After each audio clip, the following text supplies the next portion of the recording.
नमस्कार, popular superfast news में आपका स्वागत है। मैं हूं आपके साथ समीक्षा राजेश। आइए बात करते हैं आज की ताजा खबरों पर। विपक्ष में इंडी गठबंधन में अब रार खुलकर सामने आने लगी है। कभी बंगाल की सीएम ममता बनर्जी तो कभी सपा प्रमुख अखिलेश यादव कांग्रेस पर हमला बोल रहे हैं। इस बीच विपक्षी गठबंधन पर अब भाजपा ने भी तंज कसा है। भाजपा नेता दिलीप घोष ने भी कहा कि अब कोई विपक्षी गठबंधन नहीं है। सभी विपक्षी नेता एक एक करके इंडी गठबंधन छोड़ रहे हैं। क्या करेगा? वो प्रचार करने जाएंगे तेजस्वी के लिए? उनको कौन जानता है? उनकी क्या हैसियत है?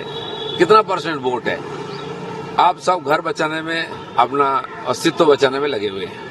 अधीर रंजन चौधरी का दावा है कि तृणमूल शासित पश्चिम बंगाल में कांग्रेस की यात्रा की बाधाओं का सामना करना पड़ रहा है। नहीं, उनके नेताओं को बताएं, ऊपर बैठ के चाय पी रहे हैं साथ में ममता बनर्जी के साथ। और जब अलायंस की बात आती है, सीट छोड़ने के लिए तैयार नहीं, उनको प्रोग्राम करने के लिए तैयार नहीं है, घुसने नहीं दे रही है।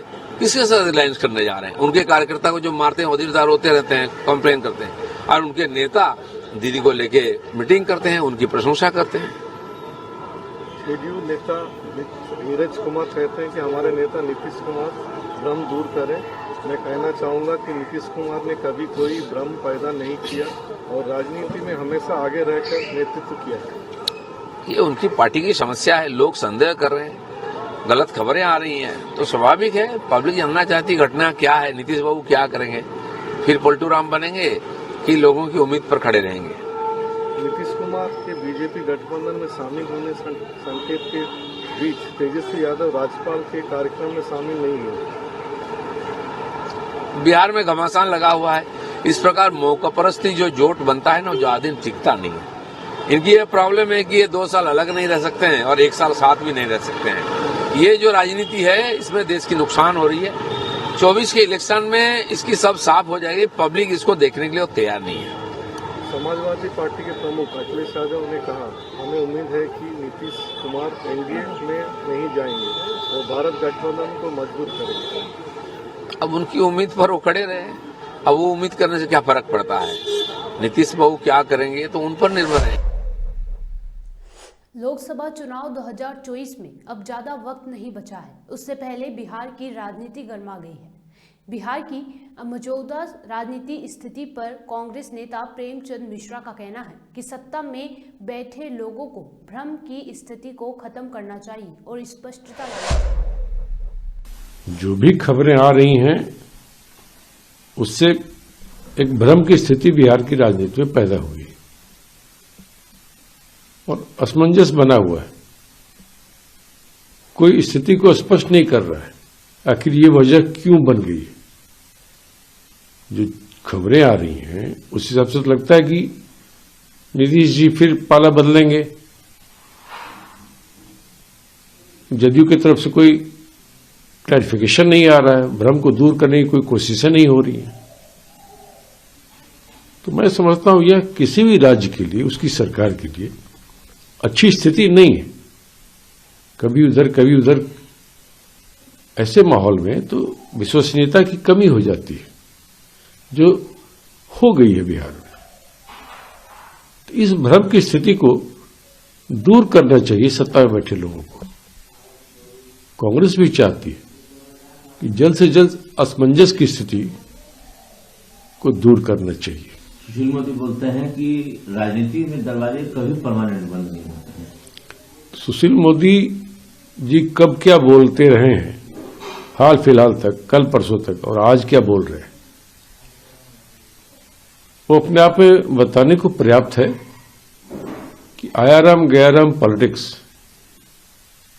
में भाजपा भी आकंठ डूबी हुई है। राज्य की जनता इन चीजों को देख रही है। कल कौन क्या बोल रहा था, आज कौन क्या बोल रहा है। इस तरह के बयानों का कोई मायने मतलब तो रहा नहीं है। जब कोई घटनाक्रम घटित हो जाएगी, फिर कांग्रेस आधिकारिक रूप से अपना स्टैंड बताएगी। गोपाल मंडल जेडीयू के एमएलए हैं, तुम बोल रहे हैं कि महागठबंधन में उनको सम्मान नहीं मिला है। देखिए, अब इस तरह के बयान आना स्वाभाविक है। इसलिए मैंने कहा ना, कौन क्या बोल रहे हैं, कल क्या बोलते थे, ये सब चीजें कोई मायने नहीं रखता है। मायने रखेगा मुख्यमंत्री नीतीश कुमार जी के उठाए गए कदम और उनके बयान, जिसकी प्रतीक्षा राज्य की जनता कर रही है कि आखिर नीतीश जी अपना चुप्पी क्यों नहीं तोड़ रहे। उन्हें बताना चाहिए आखिर क्या परिस्थिति हो गई कि कोई बड़ा कदम उठाने जा रहे हैं, या जो स्थिति असमंजस की बनी हुई है ये क्यों बनी हुई है, क्या इसको दूर करना उचित नहीं समझते वो। तो कांग्रेस भी इस राय की पक्षधर है जो आरजेडी ने कहा था कि असमंजस की स्थिति को दूर करना चाहिए। अखिलेश यादव बोलते हैं कि अगर वो इंडी last could have become the prime minister. कि अपना अपना विचार है, उन्होंने अपना मंतव्य दिया है, हम लोग भी तो बहुत कुछ उनको प्रमुखता देकर ही काम कर रहे थे। उनकी बड़ी अच्छी भूमिका चल रही थी, इंडिया गठबंधन को सक्रिय करने, मजबूती करने में वो अपना योगदान दे रहे थे। और उन बातों का क्या हुआ जो कहते थे कि देश में लोकतंत्र को बीजेपी कमजोर कर रही है। वो कहते थे कि भाईचारा को मिटाने की कोशिश हो रही है। नीतीश जी का ही बयान हाल फिलहाल तक आता था कि बीजेपी और बीजेपी की जो राजनीति है वो लोगों में दूरियां बढ़ा रहा है। ये नीतीश जी बोलते थे। लोकतंत्र को कमजोर करने का कई बार उन्होंने आरोप लगाया भाजपा पर। अब की परिस्थिति देखिए, जो घटनाक्रम बदल रहा है कई प्रकार के सवाल खड़ा करता है कि आखिर इस तरह का बयान देने का क्या मतलब था। क्या जो बयान नहीं अपनी जगह पर रिलेवेंस रखता है कि नहीं रखता है। इन तमाम चीजों में मैंने कहा, राजद ने भी कहा, स्थिति को स्पष्ट करना चाहिए। आपको लगता है कि अगर वो भाजपा के साथ जाते हैं तो लंबे समय के साथ भाजपा के साथ वो रह पाएंगे? देखिए, वो इफ बट ये होगा तो वो होगा, इस पर बात नहीं कर सकते आज की डेट में। जब तक कोई घटनाक्रम आकार नहीं ले लेता है, कांग्रेस इस संबंध में कुछ भी बोलना नहीं चाहती। हमारे नजर में नीतीश जी आज भी इंडिया गठबंधन के साथ जुड़े हैं और हमारे गठबंधन के प्रमुख नेता हैं। हमें उनकी बातों पर भरोसा है जो अब तक वो कहते रहे हैं, जो इंडिया गठबंधन की मीटिंग में बोलते रहे हैं। इसलिए जब तक कोई निर्णय या कोई कदम स्वयं नीतीश जी नहीं उठाते हैं तब तक कुछ भी आधिकारिक तौर पर हम नहीं बोलेंगे। हम सिर्फ इतना ही कह सकते हैं कि नीतीश जी हमारे गठबंधन के आज भी इस समय तक हिस्सा बने हुए हैं। कल हाईटी पार्टी थी, तेजस्वी यादव पार्टी में नहीं गए, गवर्नर के यहाँ। ये तो पुरानी बात हो गई है। गवर्नर साहब के द्वारा दी गई पार्टी थी जो गणतंत्र दिवस पे आता है, तो वो कौन उसमें आए नहीं गए ये वही लोग बताएंगे ना जो उसमें गए और जो उसमें नहीं गए। तो मेरा बोलना उचित है। लोकसभा चुनाव की तारीख जैसे जैसे नजदीक आ रही है उसी तरह राजनीतिक दलों के नेता एक दूसरे पर जमकर हमला बोल रहे हैं। इसी बीच अब कांग्रेस अध्यक्ष मल्लिकार्जुन खड़गे ने तेलंगाना में एक रैली के दौरान पीएम मोदी और अमित शाह पर निशाना साधते हुए कई गंभीर आरोप लगाए। सुनिए और क्या कुछ कहा। मराठा आरक्षण के मुद्दे पर एकनाथ शिंदे सरकार को झुकना पड़ा है। शिंदे सरकार ने कार्यकर्ता मनोज जारंगे की मांगे मान ली हैं। ये बातें खुद जारंगे ने कही हैं। मनोज ने कहा कि मुख्यमंत्री एकनाथ शिंदे ने अच्छा काम किया है, हमारा विरोध अब खत्म हुआ, हमारा अनुरोध स्वीकार कर लिया गया है, हम सरकार का पत्र स्वीकार करेंगे। राम मंदिर में रामलला की प्राण प्रतिष्ठा के बाद से अयोध्या में दर्शन के लिए श्रद्धालुओं का सैलाब उमड़ पड़ा है। भारी संख्या में लोग रोज दर्शन के लिए श्री राम जन्मभूमि मंदिर पहुंच रहे हैं। ऐसे में ट्रस्ट की तरफ से रामलला की आरती के समय की सूची जारी की गई है, जिस पर श्री राम जन्मभूमि तीर्थ क्षेत्र के मुख्य पुजारी आचार्य सत्येंद्र दास ने जानकारी दी है।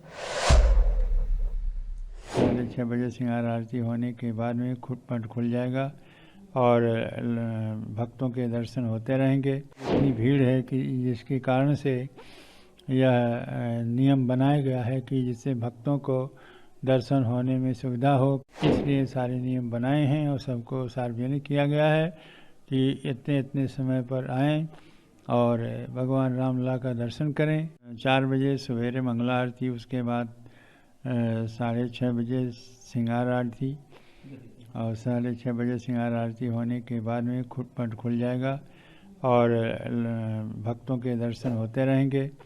फिर 12 बजे क्या है भोग आरती होने के बाद में फिर मंदिर खुल जाएंगे। फिर उसके बाद में संध्या के भी इसी प्रकार से आरतियाँ, संध्या आरती और शयन आरती हैं। तो संध्या आरती 6:30 बजे है और शयन आरती जो है जब भोग लग जाएगा 9 बजे, उसके बाद में शयन आरती हो जाएगी। इस प्रकार की भगवान रामलला की सारी आरतियाँ हैं, जो समय समय में कभी कभी कुछ कुछ परिवर्तन होते रहते हैं, क्योंकि इतनी भीड़ है कि जिसके कारण से यह नियम बनाया गया है कि जिससे भक्तों को दर्शन होने में सुविधा हो। किसी प्रकार के कोई भी भक्त ऐसे न हो जो बिना दर्शन के वंचित रहें, इसलिए सारे नियम बनाए हैं और सबको सार्वजनिक किया गया है कि इतने इतने समय पर आएं और भगवान रामलला का दर्शन करें और दर्शन का लाभ उठाएं। यूपी के सीएम योगी आदित्यनाथ और केंद्रीय पेट्रोलियम और प्राकृतिक गैस मंत्री हरदीप सिंह पुरी ने लखनऊ में संयुक्त प्रेस कॉन्फ्रेंस की। मुख्यमंत्री योगी आदित्यनाथ ने आज जनपद बदायूं में कंप्रेस्ड बायोगैस के नए प्लांट का उद्घाटन होने जा रहा है और राज्य के 8 अन्य जनपदों में कंप्रेस्ड बायोगैस के नए संयंत्र का शिलान्यास भी किया। आज उत्तर प्रदेश के अंदर जनपद बदायूं में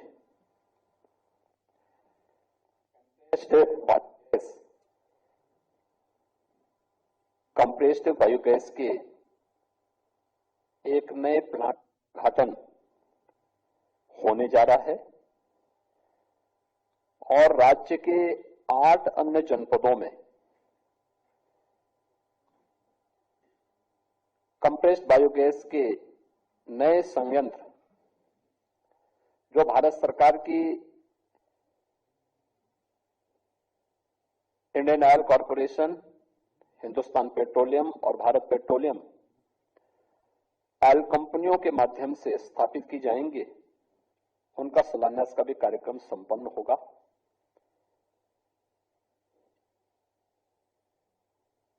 वेस्ट टू वेल्थ कि आदरणीय प्रधानमंत्री जी की इस परिकल्पना को कैसे साकार किया जाता है, या नवंबर प्रारंभ होते ही एनसीआर में स्मॉग की समस्या का समाधान क्या हो सकता है, ऐसे ही किसानों की आमदनी को, किसान को पराली का भी अतिरिक्त दाम मिल सके और जिसको हम वेस्ट कहते हैं वह उसकी समृद्धि का कारक कैसे बन सकता है,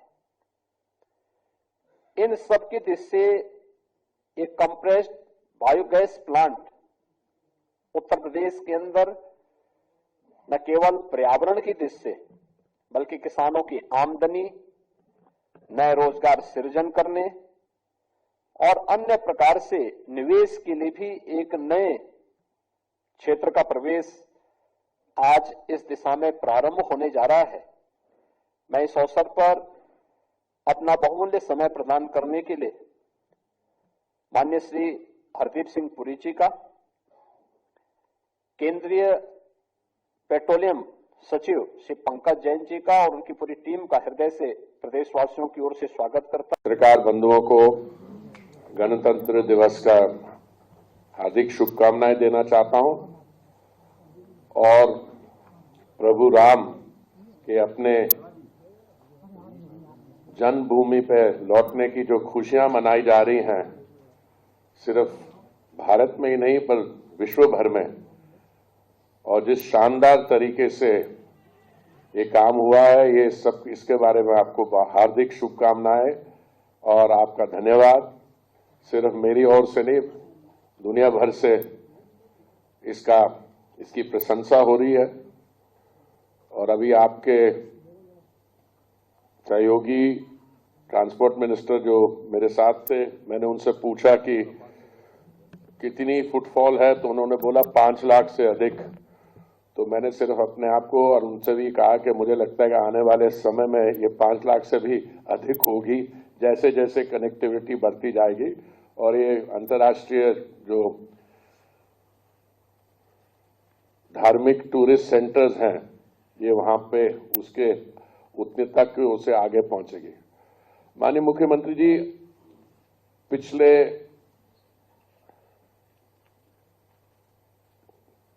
कुछ वर्षों में 7 साल से जो उत्तर प्रदेश में विकास का कार्य हुआ है, मैं तो यही कह सकता हूं कि मेरा सौभाग्य है कि आपने मुझे उत्तर प्रदेश से राज्यसभा में भेजा और मैं फर्स्ट हैंड देख रहा हूं। मुझे मंत्रिमंडल में शामिल हुए शायद 2-3 दिन ही हुए थे जब आपने मुझे इनवाइट किया लखनऊ मेट्रो के लिए।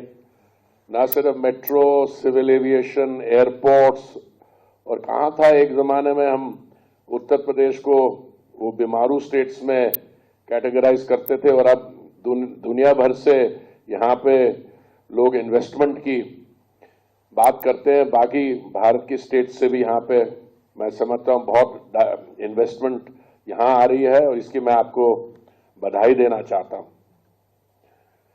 आज जो प्लांट आपके करकमलों से इनॉग्रेट होगा बदायूं में, इसकी एक और विशेषता है बड़ा प्लांट है, शायद 50 एकड़ जमीन पे है। इस पे कोई 130 या 135 करोड़ की इन्वेस्टमेंट हुई है प्लांट में। पर ये प्लांट जो एक दिन में 14 ton per day compressed biogas produce करेगा, और मैं समझता हूं 65 टन के करीब प्रोड्यूस करेगा हर रोज पर डे। ये पराली, जैसे माननीय मुख्यमंत्री जी ने कहा कि जो दिल्ली में मेरे जैसे लोग जो रहते हैं उनको तो इसका फर्स्ट हैंड सफर करते हैं, क्योंकि जो कुछ और स्टेट्स में हो रहा है। इसके अलावा आप 8 और प्लांट्स का शिलान्यास करेंगे। टोटल इस समय हमारी जो ऑयल मार्केटिंग कंपनीज हैं उन्होंने शायद 37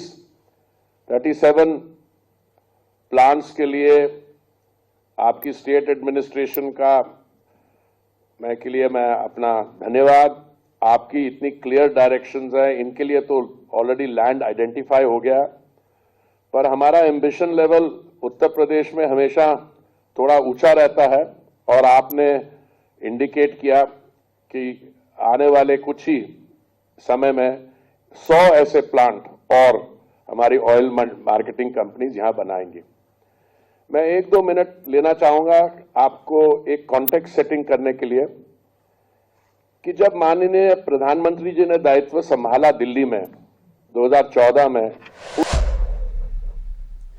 आम आदमी पार्टी ने एक बार फिर भाजपा पर गंभीर आरोप लगाए हैं। पार्टी ने एक बार फिर अपने विधायकों को तोड़ने का आरोप लगाते हुए सबूत होने का भी दावा किया है।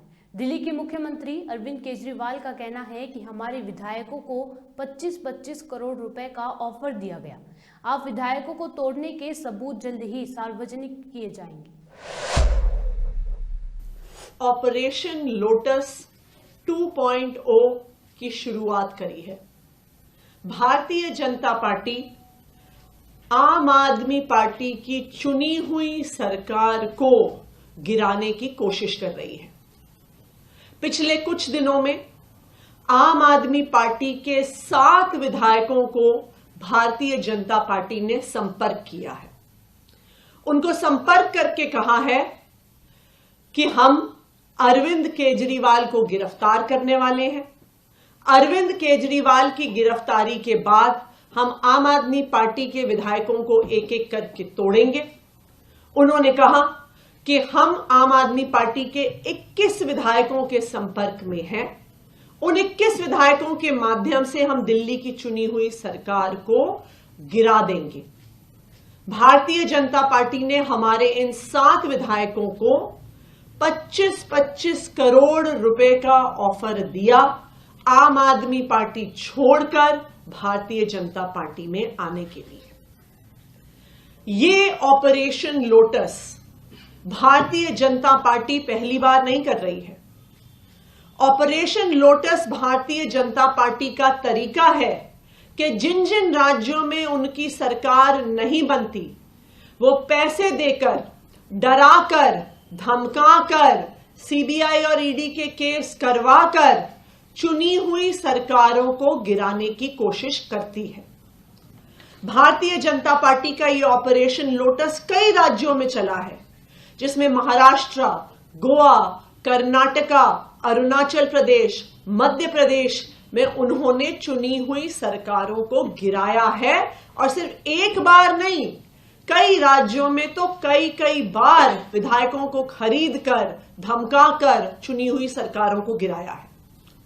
दिल्ली में भी 2 बार Bharatiya Janata party operation lotus करने की कोशिश कर चुकी है। 2013 में जब आम आदमी पार्टी के 28 विधायक चुन के आए थे, तब भारतीय जनता पार्टी ने जी तोड़ कोशिश करी थी आम आदमी पार्टी के विधायकों को खरीदने की। आम आदमी पार्टी ने स्टिंग करके तब भारतीय जनता पार्टी के उपाध्यक्ष शेर सिंह डागर का एक स्टिंग देश के सामने रखा था कि वो आम आदमी पार्टी के विधायकों को खरीदने की कोशिश कर रहा है। फिर से तकरीबन 1.5 साल पहले 2022 में ऑपरेशन लोटस के माध्यम से दिल्ली के विधायकों को 20-20 करोड़ रुपए का ऑफर देकर खरीदने की कोशिश की गई। दोनों बार यह ऑपरेशन लोटस फेल हुआ, क्योंकि जो आम आदमी पार्टी के विधायक हैं वो भारतीय जनता पार्टी की धमकियों से नहीं डरते हैं, भारतीय जनता पार्टी के लालच में नहीं आते हैं। तो इस बार भारतीय जनता पार्टी ने ऑपरेशन लोटस 2.0 चालू किया है, जिसमें उनका इरादा है कि अरविंद केजरीवाल जी को इस तथाकथित शराब घोटाले के झूठे आरोप में ईडी से गिरफ्तार कराएंगे। अरविंद केजरीवाल जी को गिरफ्तार करने के बाद आम आदमी पार्टी के विधायकों को डरा के, धमका के, पैसे देके विधायकों को खरीद के दिल्ली की सरकार को गिराने की कोशिश करेंगे और दिल्ली में भारतीय जनता पार्टी की सरकार बनाएंगे।